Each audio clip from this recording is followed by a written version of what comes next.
Good morning everyone. Shrimati Mohardevi Tapadia girls college Jaswantgarh के इस YouTube channel में आप सभी का बहुत बहुत स्वागत है। हम बात करेंगे आज पूर्ति की लॉज से संबंधित कुछ न्यूमेरिकल क्वेश्चंस। तो स्टार्ट करते हैं हमारा टॉपिक।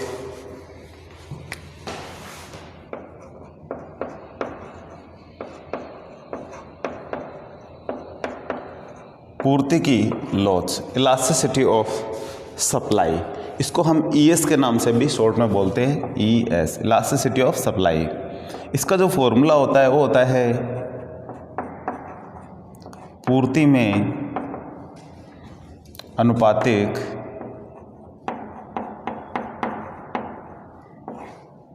प्रतिशत परिवर्तन अपॉन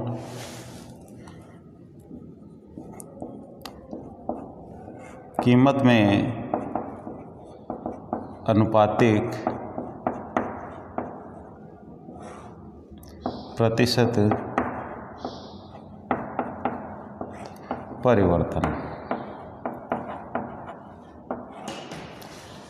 ये इसका मुख्य जो है फॉर्मूला है। इस फॉर्मूले की सहायता से हम क्या करते हैं, पूर्ति की लॉज ज्ञात करते हैं। हम जानते हैं कि पूर्ति की लॉज 1 से कम आती है या 1 से बराबर आती है या 1 से अधिक आती है। तो 1 से कम, अधिक और बराबर, ये 3 प्रकार की मुख्य रूप से पूर्ति की जो लॉज की स्थिति होती है। और इनके लिए हमने बात करी थी कि कीमत की अपेक्षा यदि पूर्ति में अधिक परिवर्तन होता है तो अधिक आएगी, और कीमत की अपेक्षा पूर्ति में यदि कम होता है तो लॉज कम आएगी 1 से, और यदि कीमत और पूर्ति दोनों में समानुपात में परिवर्तन होता है तो लॉज आएगी वो है 1।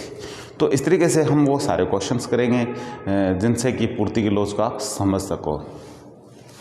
अब पूर्ति में अनुपातिक प्रतिशत, इसका दूसरा एक, इसको शॉर्ट में बोलते हैं तो बोलते हैं पूर्ति में प्रतिशत परिवर्तन भी लिख सकते हैं, इसको कीमत में प्रतिशत परिवर्तन हो जाएगा। अनुपातिक कई बार आपको बुक्स में कई जगह लिखा हुआ, कई बार जगह नहीं लिखा हो, तो इसको प्रतिशत परिवर्तन भी लिखा जा सकता है।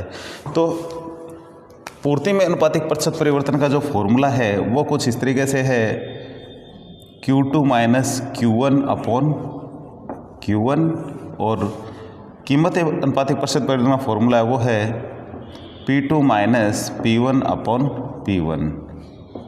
इसमें जो Q1 है ये है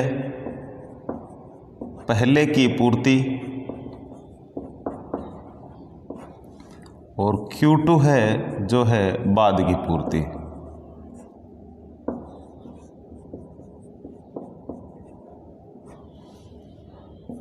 P1 है जो है पहले की कीमत, और P2 है जो है बाद की कीमत। तो इस तरीके से इनको हम समझ सकते हैं। तो ये इसके जो मुख्य टॉपिक है इस तरीके से। अब यदि क्वेश्चंस की बात करें, किस तरीके से क्वेश्चंस आते हैं, तो एक क्वेश्चन लिखता हूँ मैं, क्वेश्चन मैं बोलूँगा और बोर्ड पे मैं लिखूँगा P और Q, क्वांटिटी, ये प्राइस है, और ये क्वांटिटी किसकी है, पूर्ति की। ठीक है, तो इसको मैं पूर्ति लिख देता हूँ, पूर्ति, और ये P है कीमत।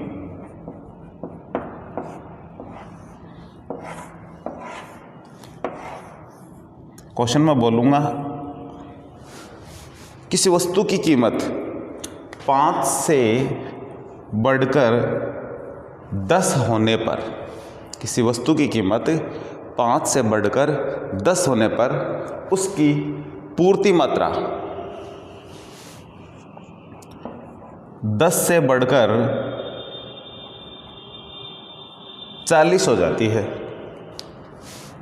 कीमत में आपने देखा 5 से बढ़कर, कीमत जैसे रुपए में बात कर लेते हैं, 5 से बढ़कर 10 रुपये हो, तो किसी वस्तु की जो क्वांटिटी थी वो 10 से बढ़कर कितनी हो गई है, 40 हो गई। यानी सप्लायर ऊंची कीमतों पे ज़्यादा पूर्ति करते हैं।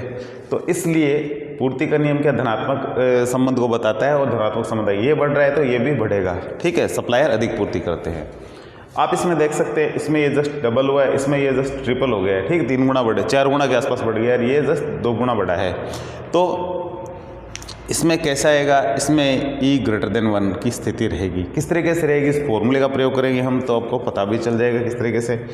तो यहाँ हम लिखते हैं सबसे पहले Q2 माइनस Q1। तो इसमें देखना है Q2 Q1 क्या है, तो पहले की कीमत ये है P1, ये है P2, ये है Q1 और ये है Q2। ये पहले की है बाद की है, पहले की और ये बाद की है, इस तरीके से इनको समझा जाता है। तो इनके हम लिख लेते हैं एक फॉर्मूले में, ES is equal Q2 minus Q1। Q2 कौन सा ये है 40 माइनस 10 अपॉन 10। उसके बाद में नीचे लिखेंगे P2 यानी 10 माइनस 5 अपॉन 5। ES कैसा आएगा, इसमें से इसको घटाया तो आ गया है 30/10 और नीचे आ गया है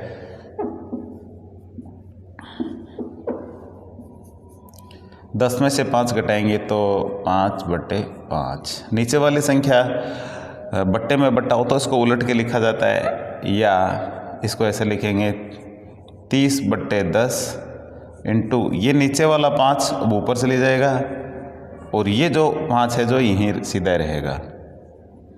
तो इस तरीके से इसको थोड़ा और हल कर दें तो इस तरीके से आ जाएगा और ये आ जाएगा 3। तो ES कितना आया है 3, और हम जानते हैं कि 3 1 से अधिक होता है, तो ES ग्रेटर देन 1।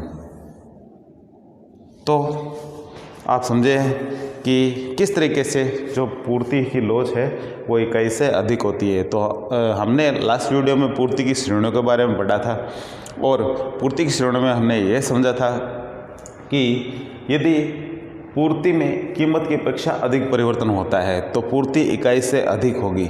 ठीक है, तो इसी प्रकार से हमने देखा कि इसमें डबल हुआ है तो इसमें 4 गुना बढ़ी है ये, तो इस तरीके से ज़्यादा हुआ तो ये तो इकाई से अधिक आ नहीं थी। तो इस तरीके से आप ये क्वेश्चंस कर सकते हो, समझ सकते हो, और इस तरीके से पूर्ति से संबंधित, पूर्ति की लॉस से संबंधित क्वेश्चन किए जा सकते हैं। तो ये तो था ग्रेटर देन का। अब हम एक दूसरा क्वेश्चन लेते हैं जिसमें आप समझोगे कि लेस देन किस तरीके से हो जाता है। ठीक है, पूर्ति की लॉस है जो इकाई से कम, तो मैं ऐसे आंकड़े लेता हूँ जिससे आप समझ पाओगे कुछ।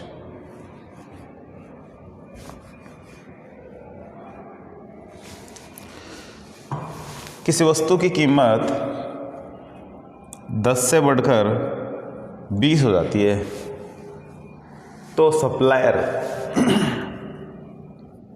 सप्लाई 20 से बढ़ाकर 25 कर देता है। कीमत 10 रुपये है तो सप्लाई कितनी होती है 20 इकाई होती है। जैसे कीमत बढ़ी है वस्तु की तो सप्लाई अधिक हो रही है, 25 हो रही है। ठीक है, अब आप इसमें समझे होगे मेरे ख्याल से कि इसमें मैंने जस्ट डबल कर दिया है, इसमें मैंने 25% इंक्रीमेंट किया है। ठीक है, 20 का 25% 5 होता है। तो इस तरीके से ये जो लॉस है क्या आ जाएगी, इकाई से कम आ जाएगी। तो फॉर्मूले में यदि इसको रख के देखें तो हमें पता चलेगा कि किस तरीके से इकाई से कम लॉसदार स्थिति हमें देखने को मिलेगी।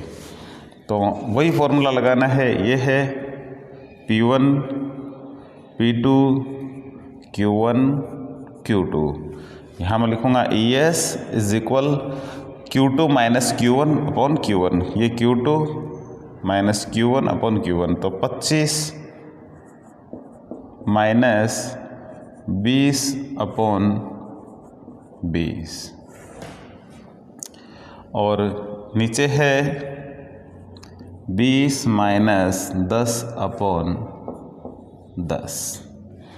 तो आगे थोड़ा इसको और बढ़ाएं, ES elasticity of supply is equal, इसमें से इसको घटा देते हैं तो ये आएगा ऊपर 5 और नीचे आ जाएगा 20, और नीचे ये आ जाएगा 10 अपॉन 10। तो 10 से 10 काट देते हैं, एक का एक में कुछ भी नहीं होता है, बराबर है। तो इससे आएगा 5/20, या इसको और थोड़ा हल करें तो 1/4 आ जाएगा, 0.25 आएगा ये। तो लॉस है वो 4 का भाग रहेंगे 1 में, तो 0.25 ही आएगा। तो इस तरीके से जो ये पूर्ति की लोच है जो इकाई से कम होती है, यानी आंसर हमारा 0.25 आया, 1 से कम आया है, तो इसका मतलब लोच इकाई से कम है। तो यहाँ लिखेंगे ES इज इक्वल 25 और ES is equal less than करेंगे इसको, ES लेस देन 1। पूर्ति की लोच 1 से कम है, तो इस तरीके से पूर्ति लोच को हम ज्ञात करेंगे। तो ये है पूर्ति की लोच से संबंधित लेस देन, यानी पूर्ति हो 1 से कम हो उसकी स्थिति। अब हम नेक्स्ट जो हमारा टॉपिक है उसमें देखेंगे कि पूर्ति और जो कीमत है दोनों में इक्वल वन की स्थिति कैसे होती है, जो पूर्ति पूर्णतया लोचदार हो, इसको हम कहेंगे बेलोचदार स्थिति। इससे जो पहले थी वो थी लोचदार या अधिक लोचदार कहेंगे उसको, और अब हम बात करेंगे वो होगा इकाई से बराबर लोचदार। तो यहाँ यदि लिखना चाहो आंसर के रूप में क्या लिखेंगे, पूर्ति बेलोचदार स्थिति में है, ठीक है, यानी पूर्ति की लोच बेलोचदार है और उससे पहले आया था वो लोचदार था, या उसको अधिक लोचदार भी कह सकते हैं, इसको हम कम लोचदार भी कहते हैं। नेक्स्ट जो हमारा टॉपिक बात करेंगे उसमें पूर्ति की लोच के बारे में ही करेंगे, ये है इकाई के बराबर लोचदार पूर्ति की। तो इसमें दोनों में हम हमने लास्ट वीडियो में इसके बारे में डिस्कस किया था कि इकाई के बराबर कब होती है पूर्ति की लोच है जो, ठीक है, यानी इकाई के बराबर लोचदार पूर्ति कब होगी। तो हमने उसमें बताया था कि जब कीमत और पूर्ति दोनों में समानुपात में परिवर्तन हो, ऐसी कंडीशंस क्या होगी, पूर्णतया इकाई के बराबर लोचदार पूर्ति की होगी। तो इस तरीके से हम एक क्वेश्चन कर लेते हैं जिसमें आप समझ पाओगे कि ये क्या कंडीशन होती है। तो इसमें हम लिखते हैं किसी वस्तु की कीमत 10 से बढ़कर 20 होने पर किसी वस्तु की पूर्ति है वो 20 से बढ़कर 40 हो जाती है। तो इसमें आप देख रहे हैं ये डबल हो गया, ये भी डबल हो गया, तो कंडीशंस क्या आएगी इसमें एक की। तो क्वेश्चंस में लिख लेते हैं ES इज इक्वल, ये है Q1 Q2 P1 और P2, 40 minus 20 upon 20, 20 minus 10 upon 10। तो ये आ जाएगा 20 अपॉन 20 और नीचे आ जाएगा 10 अपॉन 10। 1 0 से 1 0 हटा देंगे, 1 0 से 1 0, ये 2 से 2 हटाए तो 1 अपॉन 1 आएगा। ES इज इक्वल 1 आएगा, ठीक है। तो पूर्ति है वो कितना आएगा, 1 आएगा। तो इस तरीके से हम ये देख सकते हैं कि पूर्ति की जो लोच है वो क्या है, इकाई के बराबर लोचदार है। तो इसमें आंसर में लिखेंगे कि इस स्थिति में पूर्ति की लोच इकाई के बराबर लोचदार है। इससे पहले वाली थी वो थी पूर्ति बेलोचदार थी, ठीक है। और इससे भी पहले हमने जो क्वेश्चन किया था उसमें पूर्ति की लोच लोचदार या अधिक लोचदार थी। तो इस तरीके से हम पूर्ति की लोच को समझ सकते हैं और पूर्ति की लोच से संबंधित जो क्वेश्चन है वो निकाल सकते हैं। विशेष बात इसमें ये ध्यान रखनी है कि मांग की लोच है जो उसमें कीमत और मांग के मध्य विपरीत संबंध होता है, इसलिए उसके आंसर हमेशा ऋणात्मक आएगा, माइनस में आएगा, ठीक है। लेकिन इसमें यदि कहीं आपका माइनस में आ रहा है तो ये आप समझिए आपका गलत है, इसमें हमेशा प्लस में आएगा आंसर। और मांग की लोच में क्वेश्चन माइनस में आता है, यदि प्लस में उसमें आ रहा है तो आप ये समझिए कि आपका क्वेश्चन गलत है कहीं ना कहीं। और इसमें यदि आपका कहीं माइनस में आएगा तो इसमें भी आप समझिए गलत है।